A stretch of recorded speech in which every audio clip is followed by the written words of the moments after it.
L'expression énergie verte, c'est un énorme coup de peinture et cet écran vert qui est posé par l'espèce de propagande qu'il y a autour de l'énergie soi-disant renouvelable, il sert à cacher quelque chose. C'est ce qui se passe en amont, en fait, la construction des machines. Ce sont des machines que seules des très grandes industries peuvent fabriquer.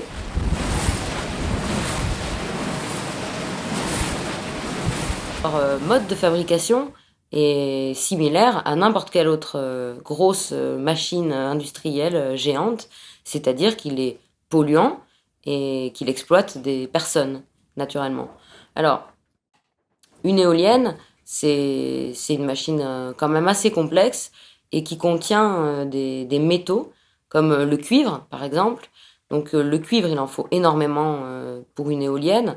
Ça se compte en tonnes, après ça dépend de la machine, mais il en faut beaucoup. Le cuivre, il va être extrait dans des mines, en général en Amérique du Sud, dans des conditions absolument horribles, comme après toutes les mines. Ensuite, il lui faut du silicium. Donc le silicium normal ne suffit pas. Il est dopé dans des réacteurs de recherche nucléaire pour devenir du silicium irradié. Et ensuite, le plus embêtant dans toute cette machinerie, ce sont les terres rares. Pour une éolienne, il faut 600 kg de terres rares. Une éolienne de taille moyenne. Alors, les terres rares, c'est en fait un groupe d'une quinzaine de métaux, dont surtout les lanthanides sont utilisés dans l'aimant de l'éolienne. L'éolienne, c'est comme l'alternateur de la voiture, il y a un gros aimant, mais vraiment très gros. Et donc cet aimant a besoin des terres rares pour pouvoir transformer en électricité la rotation d'une pale par le vent. Alors ces terres rares, elles sont appelées comme ça. Alors c'est pas parce qu'elles sont rares sur la Terre, c'est parce qu'en fait proportionnellement, il va falloir excaver beaucoup pour pouvoir les extraire. Elles sont difficiles à extraire. Il y a des sites, par exemple, en Malaisie, où les gens se sont révoltés dans des régions entières parce qu'ils tombaient tous malades à cause de l'extraction de la terre rare. Ensuite, une fois que ces terres rares sont extraites, il faut les retraiter.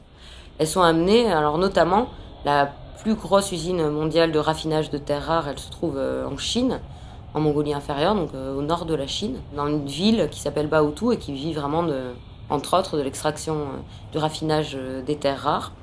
Et cette ville a été surnommée par la population de la région la ville du cancer.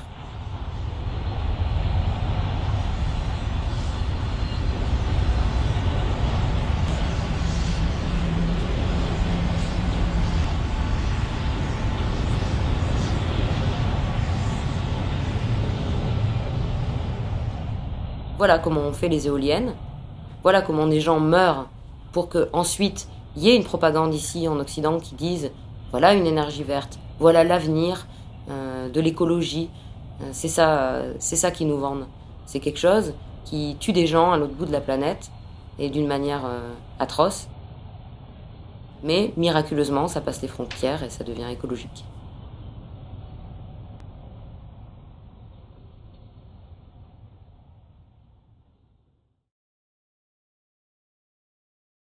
Saviez-vous qu'en France, il était possible de se fournir en électricité 100% verte? En électricité 100% renouvelable?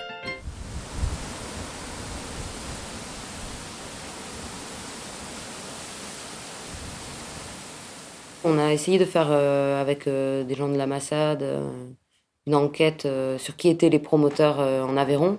On trouve beaucoup de sites internet très, très jolis, très verts, où ils insistent beaucoup sur le fait qu'ils sont de la région et que c'est une entreprise familiale. En général, c'est les deux choses sur lesquelles ils insistent. On a commencé à comprendre qu'en fait, derrière chaque entreprise, un petit peu avec un nom sympathique qui était soi-disant local et familial, se cachait une espèce de trame très complexe de divers investisseurs qui, plus ou moins tous, sont des entreprises polluantes aidées par des fonds d'investissement.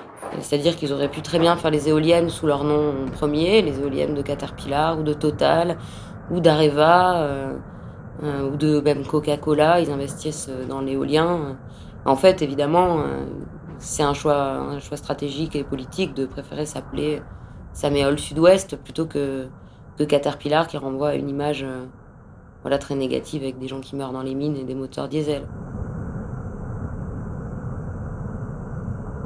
On a compris que la vérité devait être ailleurs, finalement, et que le lien de ces petites entreprises d'éoliennes avec des grands groupes pollueurs de la pétrochimie, du nucléaire, de la mine, etc., était un peu la clé de compréhension de toute cette complexité, et qu'en fait, ils investissaient dans l'éolien pour obtenir des crédits carbone.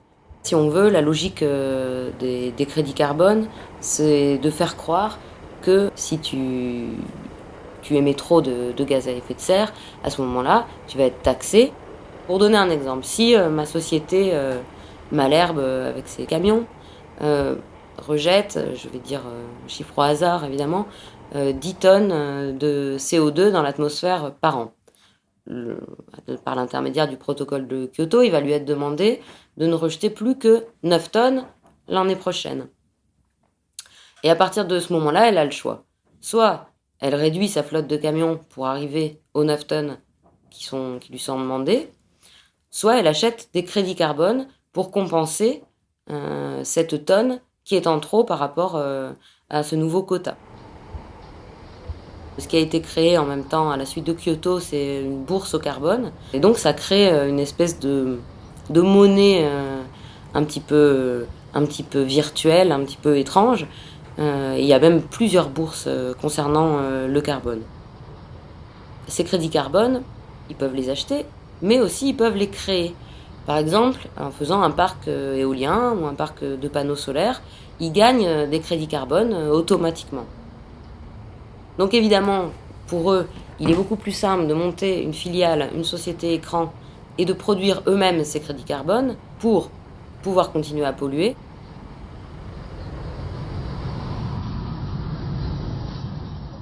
Donc les éoliennes, par exemple, ça rapporte pas que des crédits carbone, ça rapporte aussi de l'argent, puisque l'électricité est vendue à un prix très très préférentiel à l'EDF français. Donc finalement, c'est plus du tout la logique du pollueur-payeur qu'on voudrait nous faire avaler, mais c'est le pollueur-payé. Donc plus ils polluent, plus ils doivent compenser, mais plus ils compensent, plus ils gagnent de l'argent. Donc évidemment, c'est une logique où non seulement ils ne cessent pas de polluer, mais même la pollution, d'une certaine manière, et cette compensation, ça les arrange. C'est un cercle vicieux qui est basé sur l'idée de compensation qui était proposée avec le système des crédits carbone de Kyoto, mais qui va au-delà maintenant du simple CO2 et qui va absolument dans tous les domaines. C'est-à-dire qu'il y a des banques qui se sont créées, qui vendent des actions.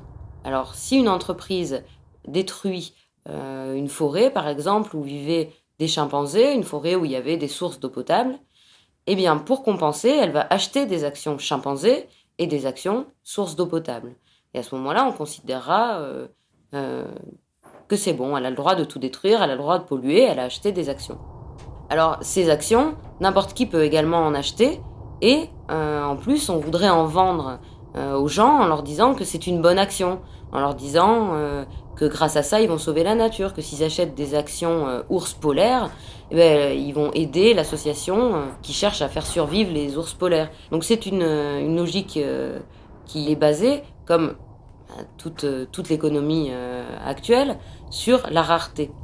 C'est-à-dire une chose, plus elle est rare, plus elle vaut cher. Et toute cette marchandisation du vivant, elle devient une espèce d'idéologie, de philosophie actuellement, que certains appellent capitalisme vert, et qui envahit absolument tout l'existant, et qui omettent complètement que la vie, ça n'est pas l'économie.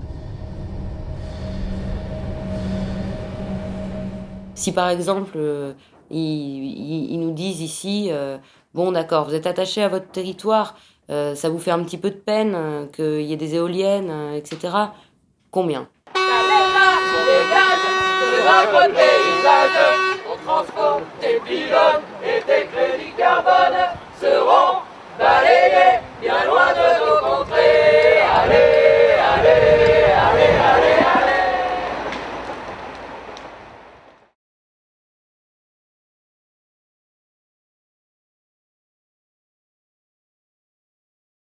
Aujourd'hui, c'est l'état d'urgence, tout le monde le sait, et toute réunion publique hors manifestation culturelle est interdite.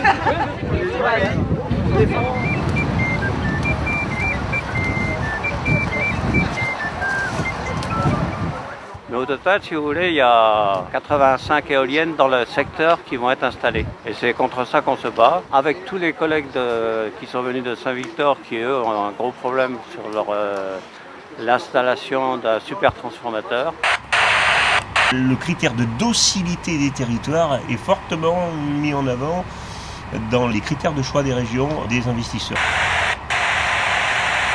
Jean au standard d'un jour en France. Bonjour Jean. Oui, bonjour. Vous habitez dans l'Aveyron, à Vézin de Lévézou. On a même vu un jeune couple, il y a un projet de chambre d'hôte et de table d'hôte qui, en raison de l'installation de 29 éoliennes dans son entourage, et surtout ils avaient médiatisé leur combat, s'est vu racheter la maison par EDF Énergie Nouvelle, qui était le promoteur des 29 éoliennes, Oui. qui leur a fait signer en même temps un document d'engagement de ne plus apparaître dans les médias.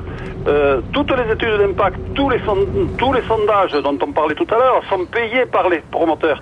Et de ce fait, ils contrôlent les résultats qui, bien sûr, leur sont tous favorables.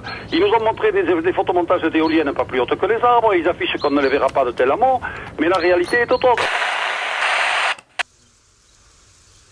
La commune de Saint-Victor et Melvieux est peuplée de 390 habitants. C'est une commune dans le sud d'Aveyron. Nous faisons partie du parc régional des Grands Cosses.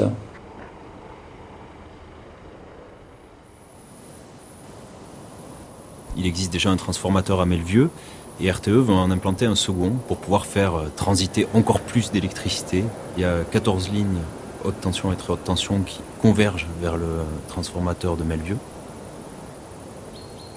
C'est un mouvement de contestation et de lutte à la fois contre ce transformateur, mais aussi contre l'implantation d'éoliennes industrielles en pagaille dans toute l'Aveyron, dans le nord de l'Hérault et dans l'est du Tarn. Et en particulier donc sur le Lévézou, effectivement, où il y a encore beaucoup de projets.